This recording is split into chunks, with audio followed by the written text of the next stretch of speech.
I'm Jada, and this is Bianca, Connor, and Megan. And our research project was on the effects of elevation and forest cover on winter birds in the Edmonton River Valley. So after diving into some literature, I found that many studies concluded that studying bird communities in urban areas helps mitigate future expansion consequences. Another study found that urban areas provide educational opportunities on ecosystems and conservation efforts. A way the City of Edmonton is currently doing this is through the numerous interpretive signs that you can find throughout the river valley and other natural areas. And then there were quite a few papers that have already studied urban bird communities, and they found that there was higher abundance of species near water corridors and roadside reserves. Others found that birds act as indicator species, and this is due to them being really easy to measure through sight and sound, and they respond fairly well to disturbances through behavioral changes. So using them as model taxa allows us to consider the next steps for conservation efforts. And then a broad reason why we should be interested in researching these urban bird communities is the fact that urbanization is a leading risk to species vulnerability through habitat degradation. And here in Edmonton, the River Valley is the largest urban park in Canada, and there are numerous development projects going on, such as the well-known Route Road bridge construction, and these cause heavy human and habitat disturbances on our bird communities. So the more we know about these current effects on our bird communities, the better we'll be able to mitigate future stressors from our ever-expanding city. So our scientific research question was, how do forest cover and elevation influence winter bird abundance, richness, diversity, and species composition in the Edmonton River Valley? So our hypothesis was, as forest cover increases, the species abundance, diversity, and richness will also increase due to available habitat and shelter. And then as elevation increases, species abundance and diversity and richness will also decrease due to human disturbance from the nearby Saskatchewan Drive and foot traffic just from our campus being right there. So therefore, our predictions are that as elevation decreases, abundance will increase, and then as forest cover increases, so will bird abundance. And Bianca will take us to our methods.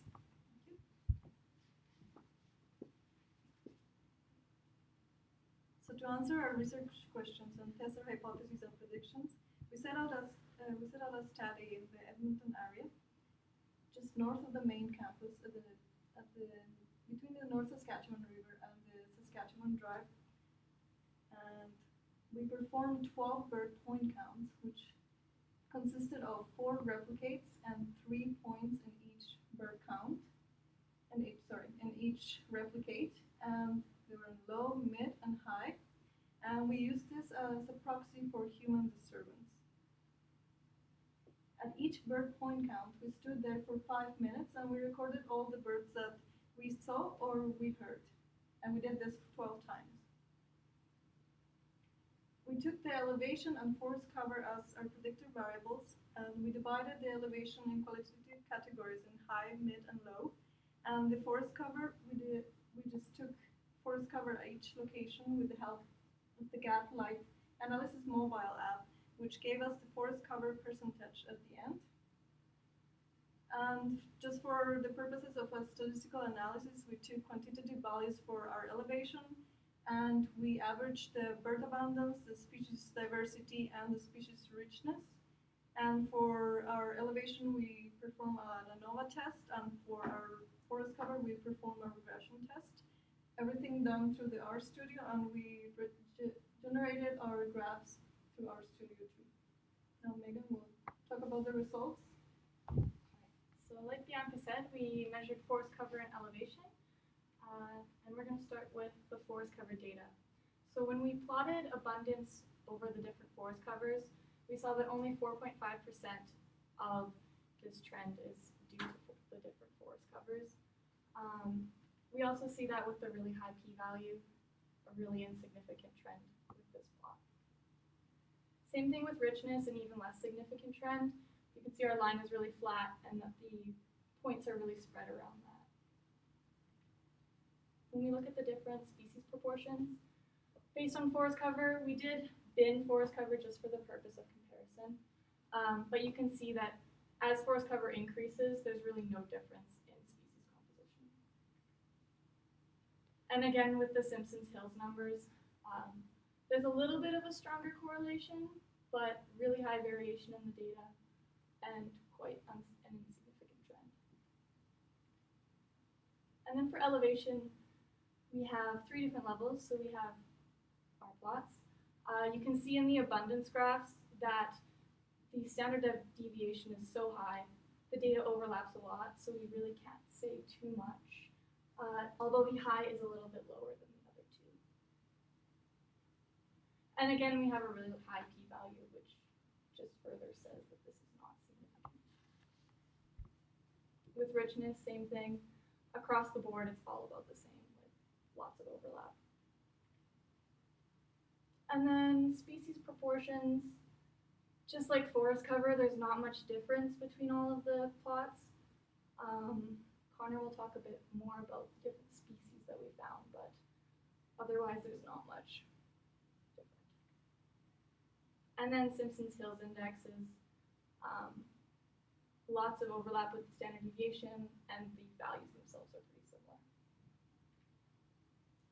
When we verified the 3 elevation types, we can see that none of the graphs really plateau all too much, so we haven't fully sampled the area enough to make conclusive statements about it.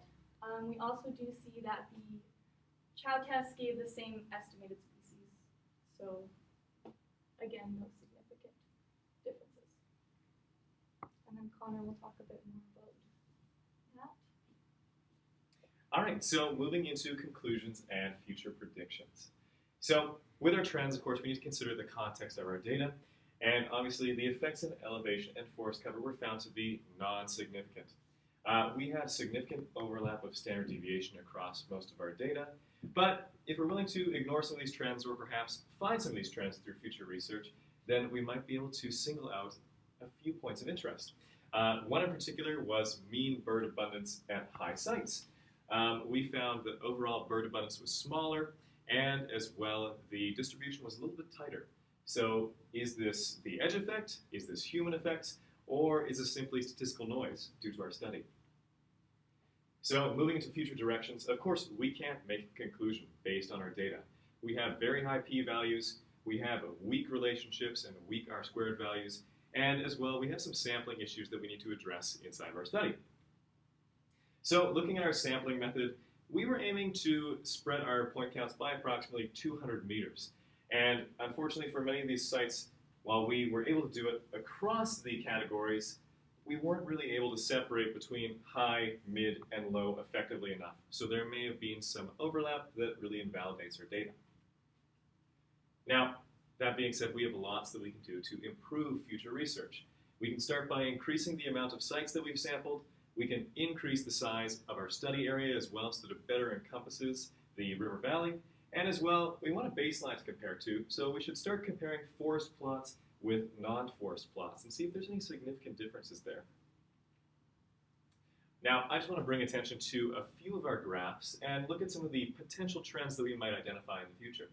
If you look here, we have a very tight distribution with our mean bird abundance on high sites, and if that continues to persist, then that would prove that development has a negative effect on bird abundance. As well, we noticed that some of the bird species proportions were changing a little bit relative to the elevation. So if we look here, the pileated woodpecker was actually only found in low and mid sites, which are associated with lower noise. So for conservation implications, we want to mitigate future expansion consequences. So we need to consider, will development deter certain species, and will there be less overall bird abundance as we get closer to these disturbances? Thank you very much. That's our presentation. And if you have any questions, you're free to email us.